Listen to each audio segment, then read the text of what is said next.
everyone, and welcome back to another deep dive. Today, we're going to be looking at something really important. How different countries are dealing with AI when it comes to human rights and democratic values. Yeah, definitely a huge topic right now. It is a huge topic, and it's something that everyone's talking about. For sure. So we thought we'd take a deep dive into a report that we found called AI, Human Rights, and Democratic Values, Operationalizing the OECD AI Principle 1.2. Catchy title. Yeah, it's a bit of a mouthful. Yeah. But don't worry, we're going to break it down. Okay. Make it easy to understand. All right. Basically, what this report's doing is looking at how different nations are basically trying to write the rule book for AI, but everyone wants to write it in a different way. Yeah, that's a great way to put it. Like, it's like we've all agreed to go on this road trip, Okay. but we're all arguing over the best route to get there and what snacks to pack. Right, or who's going to drive. Exactly. So to kick things off, maybe you can just give us like a quick overview of what this OECD Principle 1.2 actually is. Yeah, so essentially the OECD AI Principle 1.2 basically says that AI systems should respect the rule of law, human rights, and democratic values throughout their entire life cycle. Okay, wait, hold on, life cycle. Yeah. So we're not talking about AI reincarnation, are we? No, not quite. Okay. Think of it more like an AI system is kind of like born when it's designed and developed. Right. And then it kind of goes through this learning phase where it's trained on all this data. And then finally it's like released out into the world where it's used and constantly monitored. Right. And this principle is saying we need to be thinking about human rights at every single stage. So it's not just about stopping some Hollywood-style AI takeover. Right. But also making sure that, like, biased data doesn't create a discriminatory system right from the get-go. Exactly. And that leads us to one of the big areas where countries are kind of clashing, and that's non-discrimination. Okay, non-discrimination. We've all heard about algorithmic discrimination. Yeah, it's a hot topic. It is a hot topic, but can you give us a real-world example? Yeah. Like, how could AI actually lead to discrimination even if no one programmed it to be biased? So let's imagine a company is using AI for hiring. Okay. And this AI is learning from all this past hiring data. But what if that data reflects existing biases in the workforce? Right. So maybe historically, more men have held certain roles. Okay.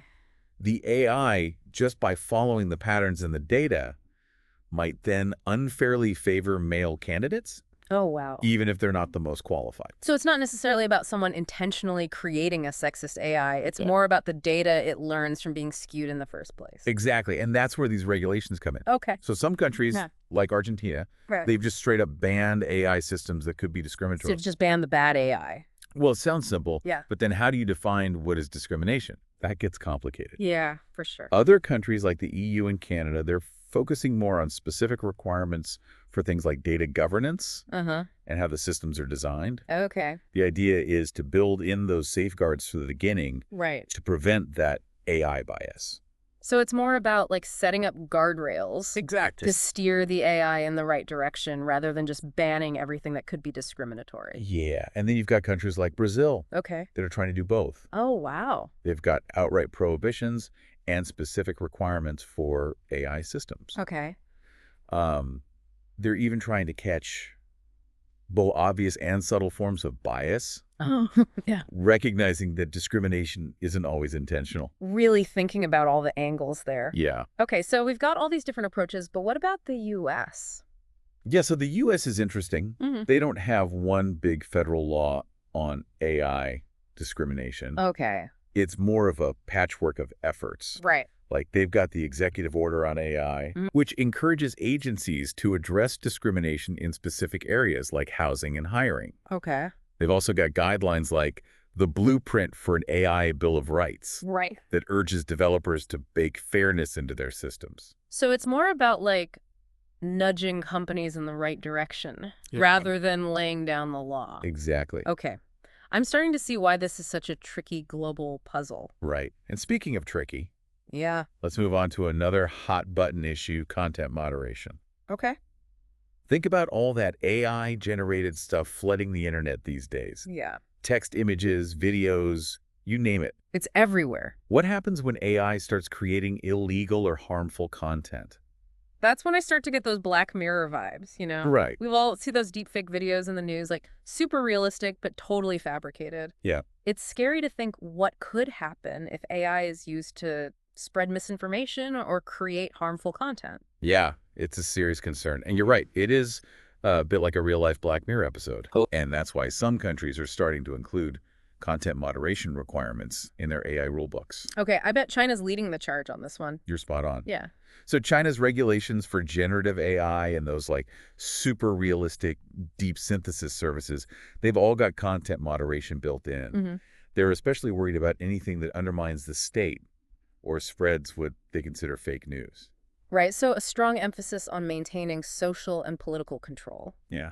What about the U.S. with their emphasis on free speech? How are they walking that tightrope? So they are focusing on content moderation, Okay. but with different priorities. So the U.S. executive order on AI is really zeroing in on tackling child sexual abuse material. Okay. And anything discriminatory that AI spits out. So different priorities, but a shared understanding that AI-generated content needs to be watched carefully. Yeah, for sure. But how do these countries actually enforce these rules? Are we talking like AI police constantly patrolling the internet? Not quite. Okay. The U.S. is still figuring out their approach. Uh-huh. But it's more about investigations and giving companies guidance. Mm-hmm. China, on the other hand, is much more prescriptive. Okay. They require things like content libraries of banned material and ways for users to report problematic content. Okay. That's a pretty stark contrast. It is. It's clear that finding the right balance between preventing harm and protecting free speech is going to be a global struggle. Definitely a tough one. What else is on this AI regulation checklist? So probably the most common concern, Okay. and one that probably affects you directly, is data protection. Oh, yeah, for sure. AI thrives on data, and that raises all sorts of privacy red flags, right? Oh, absolutely. It's a bit creepy to think that even a seemingly harmless app could be feeding my data into some massive AI system without me knowing. Yeah, it can be unsettling. It is. So what are countries doing to protect our privacy in this AI-driven world? Yeah, good question. Data protection is a common thread in almost every AI rulebook we looked at. Oh, okay. But, as you might expect, the details are all over the map. Let me guess. Some countries are strict, some are lax, and some are somewhere in between. You got it. Okay. So, for example, South Korea and China are leaning heavily on their existing privacy laws to cover AI as well. Makes sense. Why reinvent the wheel if you've already got rules in place? Right. But I bet some countries are taking a more aggressive approach. Absolutely. Okay. So Canada is introducing brand new criminal offenses, specifically for AI-related privacy violations. Wow. Okay, they're serious about this. Yeah, they're not messing around. Give us an example. So imagine a company using personal information that was obtained illegally, like through a data breach, to train an AI system that would be a big no-no in Canada. Right. And they're ready to throw the book at anyone who does it. So they're drawing a clear line in the sand. They are. It sounds like they're taking a more like proactive and prescriptive approach than the EU or South Korea. Yeah, for sure. And what about the U.S.? Where do they stand on data protection in the age of AI? It's a mixed bag, really. They still don't have one big federal privacy law. Right. So they're relying more on voluntary guidelines and rules for specific industries. Okay, so a bit of a patchwork approach again. Yeah, you could say that. But clearly, everyone's realizing they need to figure out this data privacy puzzle. For sure. What other tools are countries using to make sure AI doesn't go off the rails? This next one might seem obvious. Okay. But it's actually a lot more complex than you'd think: human oversight. Okay, human oversight. So we're not just talking about someone watching an AI work, right? Right. It's not just about passive observation. All right. Human oversight can range from simple supervision, Okay. where a human keeps an eye on things, to active intervention, where a human can step in and adjust the AI's course. Right. All the way to having a human fallback option, where the AI can be completely overridden. Interesting. It's like having different levels of emergency brakes for AI. Exactly. How about that? And as you might have guessed by now, countries are all over the map when it comes to how they approach this. Okay, come on. Spill the tea. Who's all in on human control and who's taking a more hands-off approach? So Brazil and the EU are leading the pack with some really detailed oversight requirements. Okay. They even lay out specific qualifications for the humans in charge of supervising these AI systems. Wow. So it's not just any random person who can be in charge of a powerful AI. Right. They need specific expertise. Yeah, you need to be qualified. It's like having a licensed operator for potentially dangerous AI, just like you'd need a licensed pilot to fly a plane. That's a great analogy. Right. Really highlights the level of responsibility involved. Definitely. So Brazil is setting a high bar for human oversight. Yeah, they are. What about South Korea and the U.S.? Are they on the same page? So South Korea's requirements are a bit less strict. Okay. They basically state that high-risk AI systems need human supervision, but they don't really go into detail about what that actually means. Okay, so a bit more room for interpretation there. Right. And the U.S.? So the U.S., as usual, is focusing on specific contexts. So, for instance, the executive order on AI requires human oversight in healthcare and for any AI used by the government. Okay, so their go-to move, a targeted approach. Yeah. It's interesting to see how the U.S. is really trying to balance fostering AI innovation with protecting human rights. Yeah, it's a tough balance. But wow, we've covered so much ground already.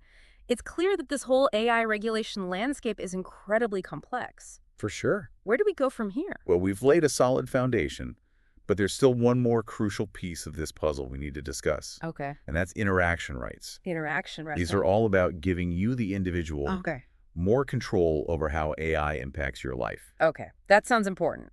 We can't just be sitting ducks while AI makes decisions that affect us. What kind of rights are we talking about here? Yeah, so we're going to focus on two key ones. The right to opt out of AI use entirely. Okay. And the right to contest AI decisions that you don't agree with. Okay, I can definitely see why the right to opt out would be important. Not everyone is comfortable with AI making decisions about their lives, and they should be able to say no thanks. But I'm curious about this right to contest.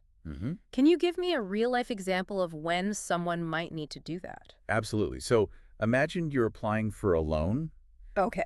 And it's an AI that's making the decision. You want to know how that decision was made right. Yeah, of course. What if you're denied and you have no idea why? Right. That's where the right to contest comes in. Okay. It gives you the power to challenge that decision and demand an explanation or a review by a human. Wow. Okay, I'm starting to see how important this could be. Yeah, it's a big deal. It's like having a safety net to make sure you're not completely at the mercy of algorithms. Exactly. Okay, this is fascinating stuff. It is. We're going to have to dive deeper into this. Yeah, we'll definitely unpack that more. But I think that's a good place to stop for now. Yeah, let's take a break. We'll be back soon to unpack the specifics of these interaction rights and how they might actually impact you in the future. So stay tuned. All right, see you soon. Welcome back to the Deep Dive, everyone. Before the break, we were talking about how countries are kind of like grappling with AI regulation, and like it's a real global puzzle, right? For sure. It's like everyone's trying to figure out the best way to do it. Exactly. And so we dove into like non-discrimination and content moderation. Right. Some of the big challenges. Big challenges. And now I'm ready to tackle another piece of this puzzle. Okay, come here. Data protection. Ooh, yeah, that's a big one. This one hits close to home for all of us. Absolutely. Yeah. I mean, AI systems are hungry for data. Right. And that really raises some serious questions about, yeah, how our information is being used and protected. And it can be a little unsettling to think that even just using a smartphone app could be feeding our data into some giant AI system without us even realizing it. Exactly. So what are countries doing to make sure our privacy isn't being trampled in this rush to develop AI? Well, the good news is that data protection is a major focus in almost every AI rulebook we looked at. Okay, that's good to hear. But as you might expect, the specifics vary widely. Right, of course. Some countries are building on existing privacy laws. Okay. While others are creating entirely new regulations just for AI. Okay, so let's get specific. Where are we seeing the strongest protections for data privacy in this, age of AI? So the EU is often considered a leader in data protection. Okay. Yeah, I've heard that. And they're applying those same high standards to AI as well. Okay. They're building on their general data protection regulation. GDPR. The GDPR, exactly. You might have heard of it. Yeah, that rings a bell. It's a pretty comprehensive set of rules for protecting personal data. Okay, so they're basically extending those same protections to cover AI as well. Exactly, especially for high-impact AI systems. Okay, high impact, what does that mean? So these are the ones that could have a big impact on your life. Okay. Things like healthcare or finance. Right. These systems face strict rules around how they collect, use, and store data.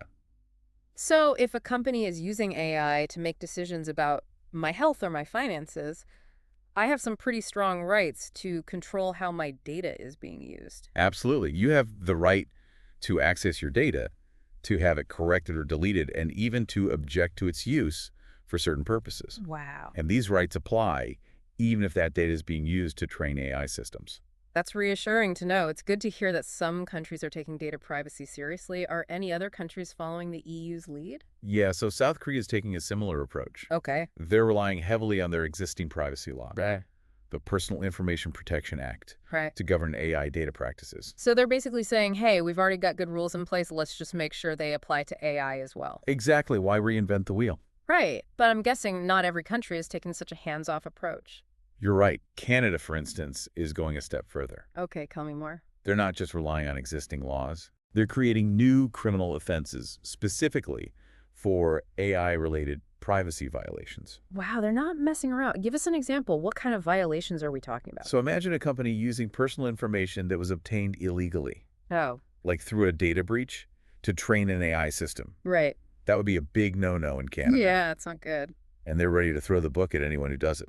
They're drawing a clear line in the sand. It sounds like they're taking a more proactive and prescriptive approach than the EU or South Korea. They're also requiring AI providers to take steps to protect your privacy, Okay. like de-identifying data whenever possible. Okay, de-identifying data. What does that mean exactly? So it means stripping away any information that could be used to identify you personally, Okay. like your name or address. So even if the data is being used to train an AI, it's much harder for anyone to trace it back to you. Exactly. It's like using a pseudonym to protect your identity. Okay, that makes sense. So we've got the EU and South Korea relying on existing privacy laws, and Canada going above and beyond with new rules and even criminal offenses.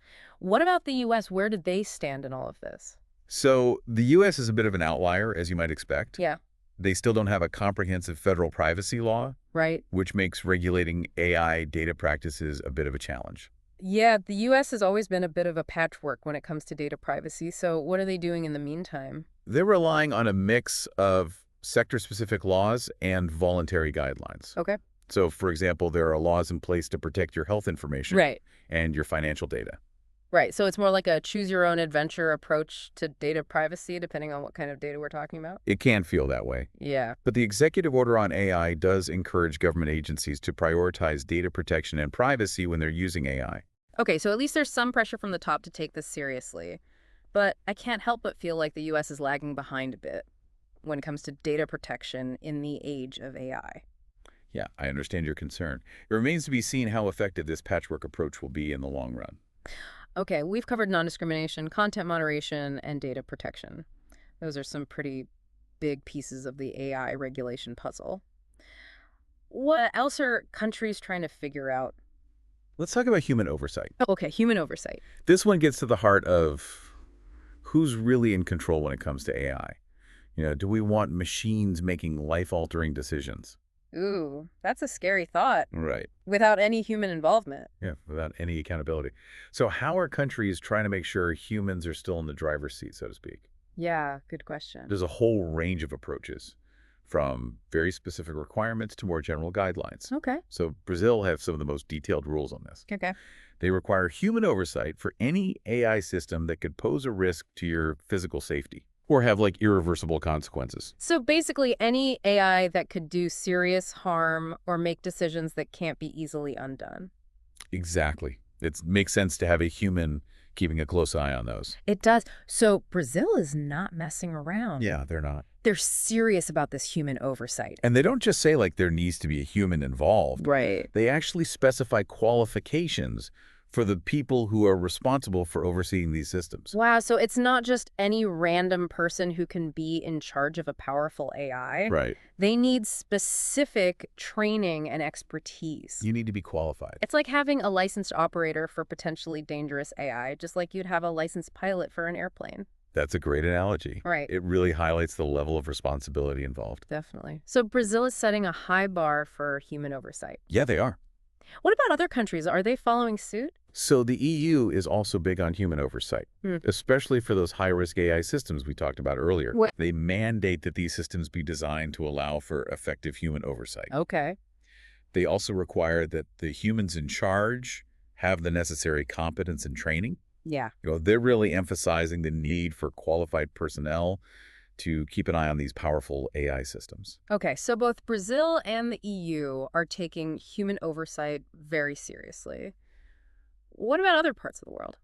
So let's jump over to South Korea. Okay. Their requirements are a bit less stringent. Okay. They simply state that high-risk AI must be subject to human management and supervision, but they don't get into the nitty-gritty of what that actually entails. Okay, so a bit more room for interpretation there. Right. And the U.S.? So the U.S., as you might expect, their approach is a bit more decentralized and sector-specific. Right. They don't have one overarching law that mandates human oversight for all AI systems. Okay. Instead, they're focusing on specific high-risk contexts. Okay, so their signature move, a targeted approach. What are some examples of where the U.S. is requiring human oversight? So the executive order on AI specifically calls for human oversight in healthcare. Okay.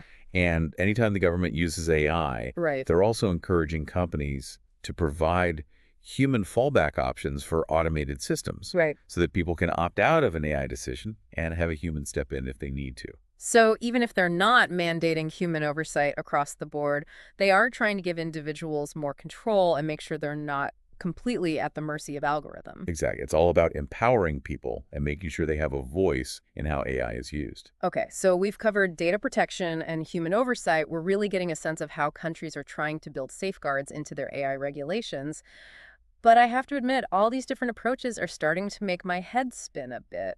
It's a lot to keep track of. I hear you. It's definitely a complex landscape, but there are some common threads emerging. Oh, good. I could use some unifying themes right about now. What are we seeing across the board? Well, one clear trend is that countries are increasingly recognizing that AI needs to be regulated. Specifically to protect human rights and democratic values. That's encouraging. It seems like the global community is waking up to the potential risks of unchecked AI development. Absolutely. And while there's still a lot of variation in how they're approaching it, there's a growing consensus that we can't just let AI develop on autopilot. Right. We need to steer it in a direction that benefits humanity, not just the tech industry. I completely agree. We need to make sure that AI is a force for good in the world, not a source of harm or oppression. Are there any other common themes we're seeing in these AI regulations? Another one is this focus on high-risk AI systems. Okay. So countries are prioritizing areas where the potential for harm is greatest. Makes sense. Like healthcare finance and government decision-making. Right. Focus on the areas where the stakes are highest. What kinds of safeguards are they putting in place for these high-risk AI systems? We're seeing a lot of emphasis on things like transparency, accountability, and human oversight. So it's about making sure that AI is explainable, that someone is responsible for its actions. And that humans are ultimately in control. Exactly. It's about building trust and making sure that AI is used responsibly and ethically. Okay, so those are some of the big picture trends, but now I'm curious to zoom in on some specific examples. What are some of the most interesting or surprising ways that countries are trying to regulate AI? Well, one example that might surprise you is how countries are grappling with the issue of social scoring. Social scoring, yeah, it sounds vaguely familiar. Yeah. But I can't quite place it. Can you remind me what that is? Essentially, it's the use of AI to evaluate or classify people based on their behavior or personal characteristics. Okay. Think of it like a credit score, but for your entire life. Okay, no, I remember hearing about that. It's a pretty controversial topic, right? It's very controversial. It feels like something out of a dystopian sci-fi movie.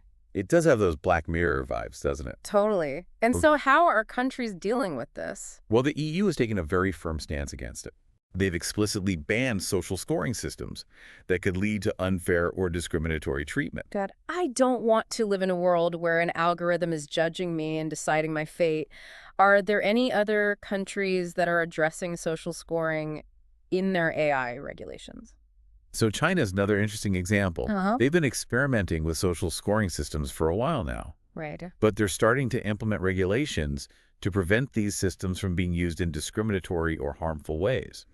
So even though China is known for its surveillance and control, they're also recognizing the potential dangers of unchecked social scoring systems. They are. It seems like even in countries where individual privacy isn't always a top priority, right, there's a growing awareness that AI needs to be used responsibly and ethically. Okay, so we've got the EU banning social scoring outright and China trying to regulate it. What about other countries? Are they addressing this issue at all? It's still a relatively new area of concern. So many countries are still figuring out how to approach it. But I think it's something we're going to hear a lot more about in the coming years. Yeah. As AI becomes more powerful and more integrated into our lives. That makes sense. This whole AI thing is moving so fast. It is. It's hard to keep up with all the new challenges and dilemmas it's creating. You're right. But that's what makes it so fascinating to study. Yeah. You know, we're witnessing a technological revolution in real time. Right. And we have a chance to shape how it unfolds. I agree. It feels like we're at a crossroads, and the decisions we make now will have a huge impact on the future. Speaking of decisions, let's move on to that last piece of the puzzle we were teasing before the break, interaction rights. Okay, let's dive into that. All right, so reminder interaction rights. These are all about giving individuals more control over how AI impacts their lives. Exactly. We can't just be passive bystanders while algorithms are making decisions that affect us. You know, we need to have a say in how AI is used and how it impacts our lives. So what kind of power are these interaction rights giving us? Yeah, what kind of power? So we're focusing on two key ones. The right to opt out of AI use entirely. Okay. And the right to contest AI decisions that you don't agree with. Okay, the right to opt out seems pretty straightforward. If I'm not comfortable with AI being used in a particular situation, I should be able to say no thanks, but I'm still a bit fuzzy on this. Right to contest. Can you give me an example of how that might work in practice? Absolutely. So imagine you're applying for a job. Okay. And the company is using an AI system to screen candidates. Okay. Yeah, that's pretty common these days. Yeah, it is. You submit your resume and the AI rejects you without any explanation. Ouch. That's a pretty frustrating experience, right? Totally. It would be incredibly demoralizing to be judged by a machine without even knowing why you were rejected. Exactly. And that's where the right to contest comes in. It gives you the power to challenge that AI's decision and demand an explanation. Yeah. You might even have the right to have a human review the decision and make sure it was fair. Wow, that's really empowering. It's like having a safety net to make sure you're not completely at the mercy of an algorithm. Exactly. And this right is starting to be recognized in AI regulations around the world. That's great to hear. So where are we seeing this right to contest being implemented? Brazil, for example, guarantees the right to contest AI decisions that could have a significant legal or personal impact. Okay, so at big decisions. Big decisions. Yeah. Loan applications, job, offers, even decisions about your health care. They're really focusing on situations where AI could make a real difference in your life. Right. So they're recognizing that in these high-stakes situations, we need more than just an algorithm calling the shots. Yeah. We need human oversight and accountability. Exactly. Yeah. And Brazil isn't alone. The EU is also working to guarantee the right to contest. Okay. Especially during the testing phases of high-risk AI systems. It's like a beta testing phase where you, the user, have a chance to point out any flaws or biases you see before those systems are released into the wild. That's a brilliant idea. It's like a safety net to catch any problems early on before they cause real harm. So Brazil and the EU are on board. What of the U.S.? So the U.S., as always, is taking a slightly different approach. Right. They don't have one big federal law on this. Okay. But there are some promising signs. So the blueprint for an AI Bill of Rights specifically mentions this right to contest. Right. Encouraging companies to build in a way for people to challenge AI decisions. So even if it's not the law of the land just yet, it's gaining traction. And didn't you say that the executive order also touches on this? You've got a great memory. So the executive order focuses on ensuring this right in specific areas, like when the government uses AI to administer public benefits or make important decisions. Right, their classic targeted approach, focusing on the areas with the highest stakes as usual. Exactly. And it's worth mentioning that China is also starting to incorporate the right to contest in its AI regulations. Oh, wow, really? So even in China, a country known for its tight control over the internet, they're recognizing that people should have a say in how AI shapes their online experience. Exactly. It seems like this idea of giving individuals more control over AI is starting to gain global momentum. That's really encouraging. So we've got the right to opt out and the right to contest. Are there any other interactions, superpowers we might see in the future? What does the future hold for our relationship with AI? So those two are the most talked about right now, but I wouldn't be surprised to see even more rights emerge as AI becomes a bigger part of our lives. Okay. Like what? So we might see more emphasis on the right to understand. The right to understand. Yeah. So not just the ability to challenge an AI decision, okay, but to actually know how that decision was made, what factors were considered, and how the AI system actually works. So basically making AI less of a black box and giving us more transparency into its inner workings. Exactly. That would certainly make me feel more comfortable. Me too. And I think we might also see a push for the right to influence. Oh, interesting. Giving individuals more input into how AI is designed and trained, maybe even involving the public, in shaping AI policy. A fascinating thought. It's like, instead of just reacting to AI after it's already been developed, Right. we're getting a seat at the table and shaping its development from the beginning. I love that vision. So it sounds like these interaction rights are just the first steps in a much bigger journey towards finding the right balance between AI innovation and human control. I think you've hit the nail on the head. It's about ensuring that AI serves humanity, not the other way around. Well said. This has been an incredible deep dive. It has. And I feel like we've only scratched the surface of this complex and fascinating world of AI regulation. I agree. There's so much more to explore. But I hope this has given you a good foundation for understanding the key challenges and approaches. Definitely. It's clear that this is an ongoing conversation and one that we all need to be a part of. Absolutely. So keep learning, stay informed, and most importantly, keep asking questions. That's great advice. And on that note, I think it's time to wrap up this episode, listeners. Thank you for joining us on this deep dive into AI regulation. We hope you found it insightful and thought-provoking. And remember, the future of AI is being written right now, and we all have a role to play in shaping it. Okay, so we're back. And, before the break, we were talking about these interaction rights and how they're kind of like, these tools that help us have a voice when it comes to all this AI stuff. And we talked about the right to opt out. Like, if you don't want AI involved, you can just say no. Just say no. But this right to contest. Yeah, this is the juicy one. This is where it gets interesting. Yeah, definitely. So can you kind of paint a picture for us? Like, give us an example of when this would be really important. Okay, so imagine you've spent months, really carefully putting together the perfect resume and cover letter. Okay. You find your dream job. You're so excited you hit submit. But instead of a human HR person, it's an AI system that's screening all the applicants. Okay. And then you get an automated rejection email. Oh, no. No feedback, no explanation, just thanks, but no thanks. Ouch, that's got to sting. It's like, what went wrong? Was it something in my resume? Did the AI just totally misinterpret my skills? Yeah. Right, it's like a total black box. It is. You're just left feeling powerless and confused. Right. And that's where the right to contest comes in. Okay. It lets you say, hold on, I deserve an explanation. I want a human to double check this and make sure the AI didn't make a mistake. Right. It's like when you call customer service and you're stuck in that automated menu. Hell. Oh, the worst. And you finally get to talk to an actual person. Yeah, you finally feel like you're being heard. Exactly. And so you were saying that this right is starting to show up in these AI regulations around the world. In Brazil, for example, guarantees the right to contest AI decisions that could have a significant legal or personal impact. So we're talking like loans, jobs, healthcare. Exactly. The big stuff. Yeah, the stuff that really matters. The stuff that matters. Okay. And they're not the only ones, right? No. The EU is also working to guarantee this, right? Right.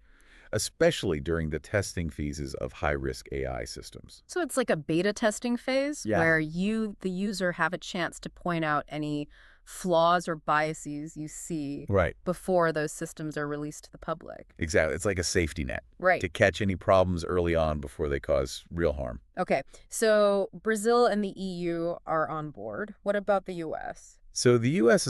is taking a slightly different approach. Right. They don't have one big federal law on this. Okay.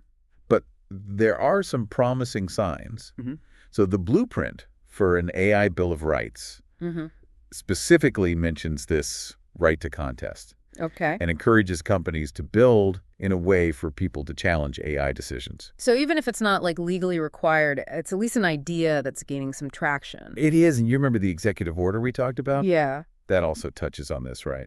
Oh, that's right. They're focusing on making sure people have this right in specific areas. Yeah, like when the government uses AI to administer public benefits or make important decisions. Okay, their classic targeted approach. Exactly, focusing on the areas with the highest stakes as usual.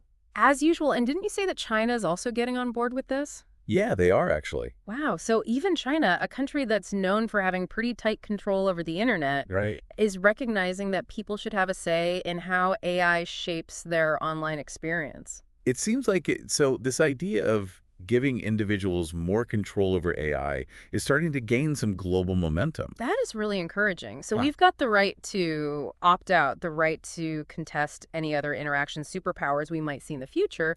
What does the future hold for our relationship with AI? Well, those two are the most talked about right now. But I wouldn't be surprised to see even more rights emerge as AI becomes even more intertwined with our lives. Okay, like what? Give us some examples. Well, we might see more emphasis on the right to understand. The right to understand. So not just being able to challenge a decision, but actually understanding how that decision was made. Exactly what factors were considered, how the AI system actually works. So basically making AI less of a black box. Yeah, more transparency. So we can see what's going on behind the scenes. Exactly, because that would make a lot of people feel more comfortable, I think. Me too. And what else? I think we might also see a push for the right to influence. The right to influence. Yeah, giving individuals more input into how AI is designed and trained, maybe even involving the public in shaping AI policy. So it's not just about reacting to AI after it's already out there. Right. It's about being involved in its development from the beginning. Exactly. It's about moving from a passive relationship with AI to a more active and collaborative one. I love that idea. So it sounds like these interaction rights are just the first steps in a much bigger journey. They are. Towards figuring out how we can balance all this amazing AI innovation with the need for human control. I think you've hit the nail on the head. It's about making sure that AI serves humanity, not the other way around. Well said. This has been an amazing deep dive. I feel like we've only scratched the surface of this whole AI regulation landscape. We have. It's a huge topic. But it's so important for us to be having these conversations. Absolutely, because the future of AI is being written right now. Right. And we all have a role to play in shaping it. And that's a good place to wrap things up, I think. Yeah, I think so. So, listeners, thank you for joining us on this deep dive into the world of AI regulation. We hope you learned something new and that you'll keep thinking about these issues because, as we've seen, this is a global conversation that's just getting started.